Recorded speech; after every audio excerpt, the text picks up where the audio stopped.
Сәлем оқушым, бүгінгі сабақта Гаусс әдісіне байланысты берілген есептерді шығаратын боламыз. Ол қандай есептер? Қараймыз. Бірінші, 1-ден 10-ға дейінгі болған сандардың қосындысын табыңыз дейді. Яғни біз айтуымыз мүмкін, что оңай ғой, мына жерде 1-ге 2-ні қосамыз, оған 3-ті қосамыз, оған 4-ті қосып, қосындыны таба саламыз ғой деген сияқты. Егер бізге мына түрдегі бір қиын күрделі есептер берілетін болса, оны қалай есептеу керек? Яғни Гаусс әдісі арқылы қолдануға болады. Ең тиімді әдіс, үйреніп алайық. Ол үшін Гаусс әдісі былай дейді. Егер осындай сандар реттілікпен орналасатын болса, онда соңғы саны мен бірінші санын қосыңдар дейді. Яғни 1-ге 10-ды қосып, оны осы қанша сан бар соған көбейтіңдер дейді да, 2-ге бөліңдер дейді. Не үшін 2-ге бөліңдер деп жатыр? Өйткені мына жерде жұптастыратын болсақ, 2 санды жұптастырамыз, қосынды 11 болады. Так, мына 2 санды жұптастыратын болсақ, қосынды 11 болады деген сияқты ғой. Яғни 2 санды жұптастырып жатқанымыз үшін біз міндетті түрде оны 2-ге бөлу керекпіз. Ал енді бұл жерде n қаншаға тең екенін білу үшін менде барлығы қанша сан тұр? 10 сан тұр. Яғни n 10-ға тең. Бұл n-нің орнына 10-ды қойып есептей саламыз. 11 көбейту 10 бөлу 2. Мына бөлу 2-ні бөлімге түсіріп тастайық. Бізге оңай болу үшін да 10 мен 2-ні қысқартып тастауға болады. Мына жерде 5, 11-ге 5-ті көбейтіп 55 деп жазуға болады. 1-ден 100-ге дейінгі болған натурал сандардың қосындысы, яғни 1, 2, 3, 4 деп кетіп жатыр. Берілген тізбек. Енді тоже жаңа Гаусс әдісін қолданамыз. Біріншісі мен соңғысын қосамыз. Оны қанша сан бар? 100 сан бар ғой, сол 100-ге көбейтеміз да 2-ге бөлеміз. Міне. 100-ге 1-ді қосатын болсақ 101, оны 100-ге көбейтеміз, 2-ге бөлеміз. Міне. 100 бен 2-ні қысқартуға болады, мұнда 50 қалады. Сонда 101-ді 50-ге көбейтсек, 5050 деген жауап шығады. Демек, осындай Гаусс әдісін қолдануға болады екен. Біз уақытты үнемдейміз, әрі де ол жерде есептің мағынасын түсініп есептей аламыз. Ары қарай, енді бізге мына түрдегі есеп берілген болсын. 1, 3, 5, 7, 9, яғни 1-ден бастап 99-ға дейінгі тақ сандар қосылып жатыр. Яғни осындай сандар келсе не істейміз? Ол кезде Гаусс әдісін қолданамыз. Бірінші сан мен соңғы санды қосамыз, оны көбейтеміз мына жердегі сандардың санына, яғни n-ге көбейтіп 2-ге бөлеміз ғой.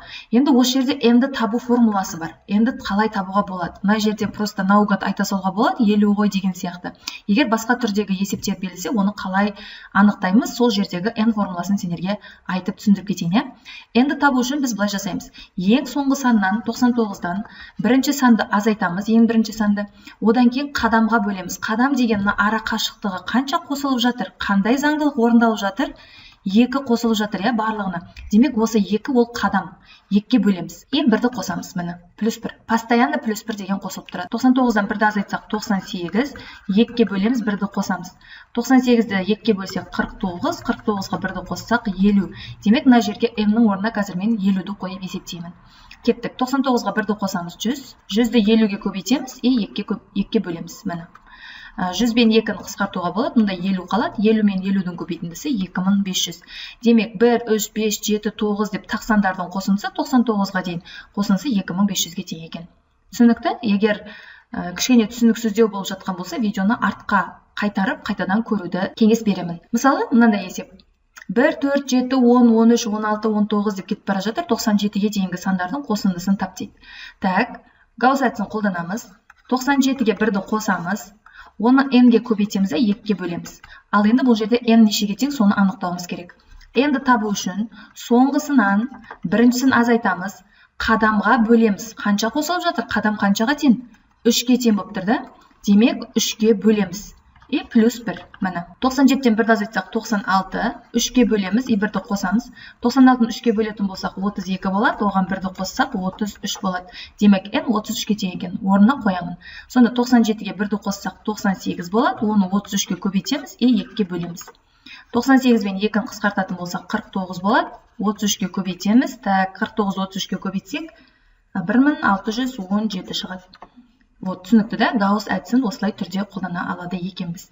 Ары қарай. Енді бізге мәтінді түрде есеп берілсін. 7-ге бөлгенде бір қалдық қалатын барлық 2 таңбалы сандардың қосындысын тап. Енді 7-ге бөлгенде бір қалдық қалатын ең кіші 2 таңбалы сан, ол бізде 15.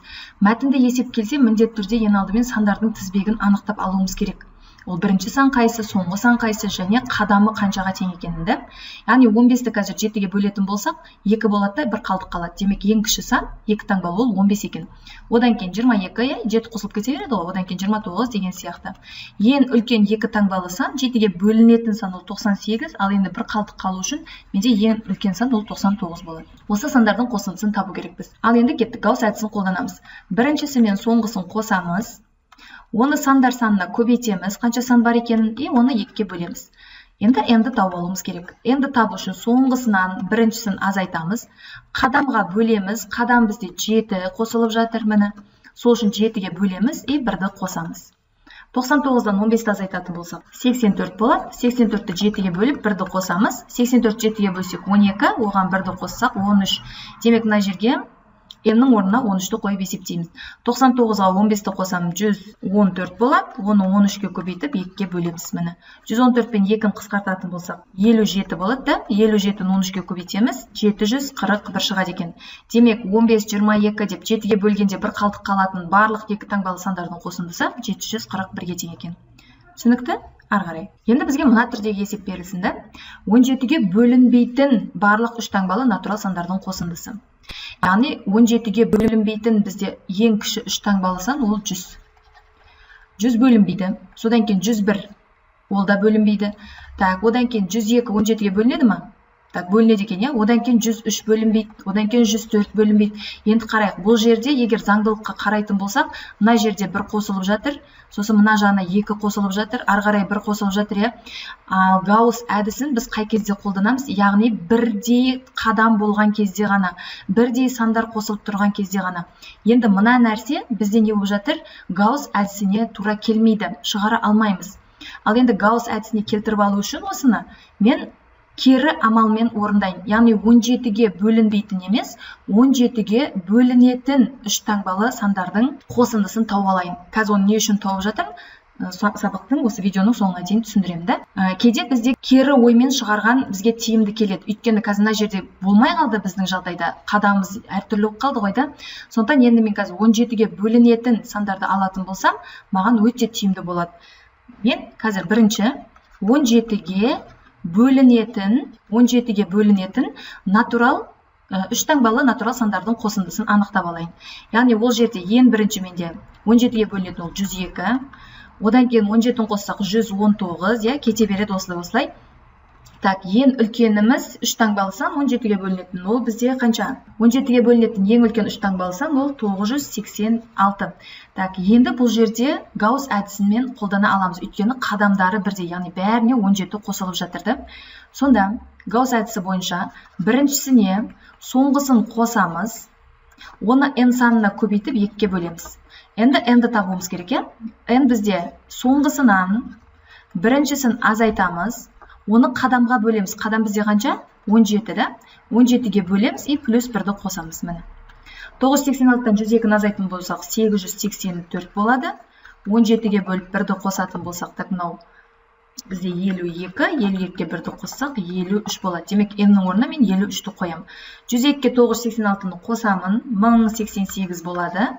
Оны 53-ге көбейтіп 2-ге бөлем. Так, 1088-ді 2-ге бөлетін болсақ 544 болады. Оны көбейтеміз 53-ке.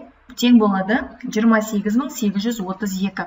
Яғни 28832 деген сол 17-ге бөлінетін 3 таңбалы сандардың қосындысы. Енді екінші мен нен табу керекпін? Екінші мен барлық 3 таңбалы сандардың қосындысын табу керекпін.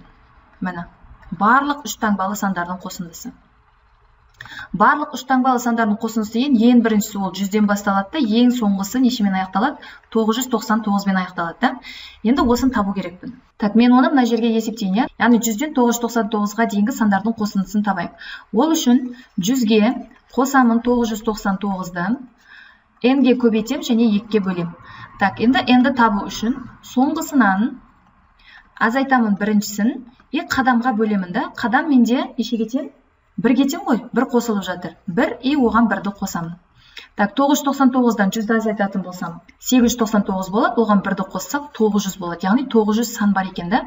n-нің орнына 900-ді қойып есептеймін. Сонда 100-ге 999-ды қоссақ 1099 болады.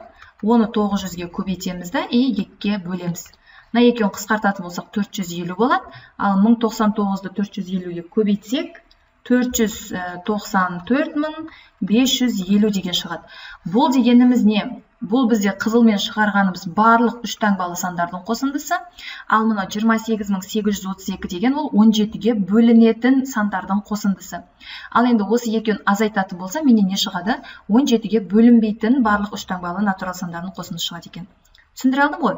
Яғни 494.550-ден азайтамыз 28832-ні. Онда тең болады 465.718. Яғни 17-ге бөлінбейтін барлық үш таңбалы натурал сандардың қосындысы 465.718-ге тең екен. Яғни бұндай кезде де есептерді кері ойлау, яғни кері есептеу әдісін қолдануға болады екен. Яғни Гаусс әдісі бізде постоянно, егер қадамдары бірдей болған кезде ғана қолдануға болады. Мен бұл видеода әртүрлі типтегі есептерді көрсеттім. Ал енді осы видеоның астындағы тапсырманы өз бетімше орындайық. Келесі сабақтарда кездескенше, ал бәрімізге сәттілік.